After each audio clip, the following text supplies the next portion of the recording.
ಕಾಲದಲ್ಲಿ ಹೆಚ್ಚಾಗಿ ದುಡ್ಡು ಮಾಡಬೇಕು ಅನ್ನೋ ಅತಿ ಆಸೆಯಿಂದ ಏನೇನೋ ಐಡಿಯಾ ಮಾಡ್ತಾರೆ. ಬೇಗ ಶ್ರೀಮಂತರಾಗಬೇಕು ಅನ್ನೋ ಲಾಭದ ಆಸೆಯಲ್ಲಿ ವಂಚಕರ ಕಣ್ಣಿಗೆ ಸಾಮಾನ್ಯರು ಮಾತ್ರವಲ್ಲ, ಜನಪ್ರಿಯ ಸೆಲೆಬ್ರಿಟಿಗಳು ಕೂಡ ಬೀಳ್ತಿದ್ದಾರೆ.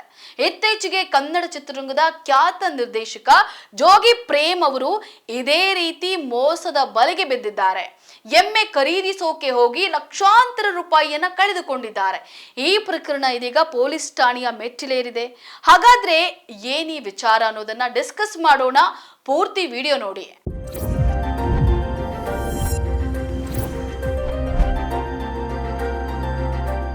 ಕೃಷಿಯತ್ತ ಅಪಾರ ಆಸಕ್ತಿ ಹೊಂದಿರುವಂತಹ ನಿರ್ದೇಶಕ ಪ್ರೇಮ್ ತಮ್ಮ ಹೈನುಗಾರಿಕೆಗಾಗಿ ಎಮ್ಮೆಗಳನ್ನ ಖರೀದಿಸಲು ಮುಂದಾಗಿದ್ದು, ಈ ಪ್ರಯತ್ನದಲ್ಲೇ ಒಂದೆರಡು ಹಂತಗಳಲ್ಲಿ ಲಕ್ಷಾಂತರ ರೂಪಾಯಿಯನ್ನ ಕಳೆದುಕೊಂಡಿದ್ದಾರೆ. ಈ ಪ್ರಕರಣ ಇದೀಗ ಪೊಲೀಸ್ ಠಾಣೆಯ ಮೆಟ್ಟಿಲೇರಿದ್ದು, ಸಾಮಾಜಿಕ ಜಾಗೃತಿ ಕಣ್ಣು ತೆರೆಸುವಂತಹ ಘಟನೆ ಇದಾಗಿದೆ.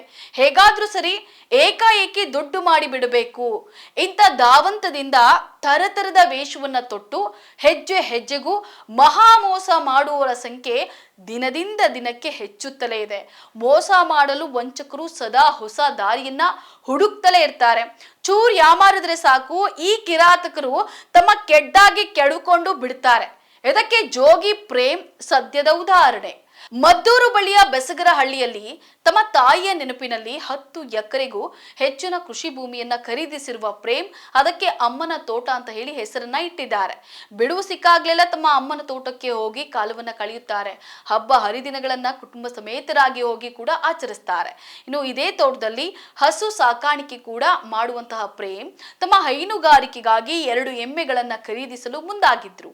ಈ ಸಮಯದಲ್ಲೇ ಸಿಕ್ಕವನೇ ಗುಜರಾತ್ ಮೂಲದ ವನರಾಜ್ ಬಾಯ್. ಎಮ್ಮೆಗಳನ್ನ ಕೊಡಿಸೋದಾಗಿ ಪುಸಲಾಯಿಸಿ ಪ್ರೇಮ್ ಎದುರೇ ಬಿಲ್ಡಪ್ ಕೊಟ್ಟಿರುವ ಈ ವನರಾಜ್ ಬಾಯ್ಗೆ ಪ್ರೇಮ್ ಆರಂಭದಲ್ಲಿ 25,000 ರೂಪಾಯಿ ಹಣವನ್ನ ನೀಡ್ತಾರೆ. 25,000 ಹಣ ಪಡೆದ ವನರಾಜ್ ಆ ನಂತರ ವಾಟ್ಸಾಪ್ ಮೂಲಕ 2 ಎಮ್ಮೆಗಳ ವಿಡಿಯೋಗಳನ್ನ ಪ್ರೇಮ್ಗೆ ಕಳಿಸಿದ್ದು, ಆ ನಂತರ ಹಂತ ಹಂತವಾಗಿ 4.5 ಲಕ್ಷ ರೂಪಾಯಿಯನ್ನ ಪ್ರೇಮ್ ಅವರಿಂದ ಪಡೆದಿದ್ದಾನೆ. ಪ್ರೇಮ್ ಕೂಡ ಹೇಗೋ ಎಮ್ಮೆಗಳು ಬರ್ತಾವಲ್ಲ ಅಂತ ಹೇಳಿ ನಂಬಿಕೊಂಡು ಹಣವನ್ನ ನೀಡಿದ್ದಾರೆ. ಆದರೆ ಹೀಗೆ ಹಣ ಪಡೆದ ವ್ಯಕ್ತಿ ಆ ನಂತರ ಎಮ್ಮೆಗಳನ್ನ ನೀಡದೆ, ಅತ್ತ ಹಣವನ್ನು ಕೂಡ ವಾಪಸ್ ಕೊಡದೆ ಸುಳಿವು ಇಲ್ಲದಂಗೆ ಮಾಯವಾಗಿದ್ದಾನೆ. ಈ ಕಡೆ ಎಮ್ಮೆಗಳಿಗಾಗಿ ಕಾಯ್ತಾ ಕುಳಿತಿದ್ದ ಪ್ರೇಮ್ಗೆ ಅದ್ಯಾವಾಗ ಒಂದು ವಾರವಾದ್ರೂ ಎಮ್ಮೆಗಳು ಬರ್ಲಿಲ್ವೋ ಆಗ ಅನುಮಾನ ಬರುತ್ತೆ. ಇದ್ರ ಮೇಲೆ ಕಾದ್ರೆ ಸರಿ ಇರಲ್ಲ ಅಂತ ಹೇಳಿ ಅಂದ್ಕೊಂಡು ತಮ್ಮ ಆಪ್ತರಲ್ಲಿ ಒಬ್ಬರನ್ನ ಆ ವ್ಯಕ್ತಿ ನೀಡಿದಂತಹ ವಿಳಾಸ ಪರಿಶೀಲನೆಗೆ ಕಳಿಸ್ತಾರೆ ಪ್ರೇಮ್.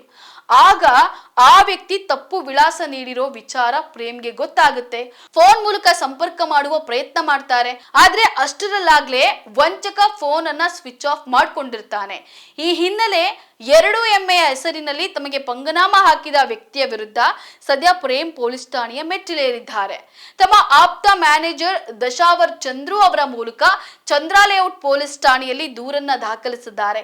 ಇನ್ನುಳಿದಂತೆ ಸದ್ಯ ಪ್ರೇಮ್ ತಮ್ಮ ಕೇಡಿ ಚಿತ್ರದ ಬಿಡುಗಡೆಯ ತಯಾರಿಯನ್ನ ಮಾಡಿಕೊಳ್ತಿದ್ದಾರೆ. ಧ್ರುವ ಸರ್ಜಾ ಮತ್ತು ರೇಷ್ಮಾ ನಾಣಯ್ಯ ಅಭಿನಯದ ಈ ಚಿತ್ರದಲ್ಲಿ ಸಂಜಯ್ ದತ್, ಶಿಲ್ಪಾ ಶೆಟ್ಟಿ, ವಿ ರವಿಚಂದ್ರನ್, ರಮೇಶ್ ಅರವಿಂದ್ ಹೀಗೆ ಬಹುದೊಡ್ಡ ತಾರಾ ಬಳಗವೇ ಇದೆ. ಈಗಾಗಲೇ ಅರ್ಜುನ್ ಜನ್ಯ ಸಂಗೀತ ನಿರ್ದೇಶನದಲ್ಲಿ ಮೂಡಿ ಬಂದಿರುವ 2 ಹಾಡುಗಳು ಬಿಡುಗಡೆಯಾಗಿ ಸದ್ದು ಮಾಡುವಲ್ಲಿ ಯಶಸ್ವಿಯಾಗಿವೆ.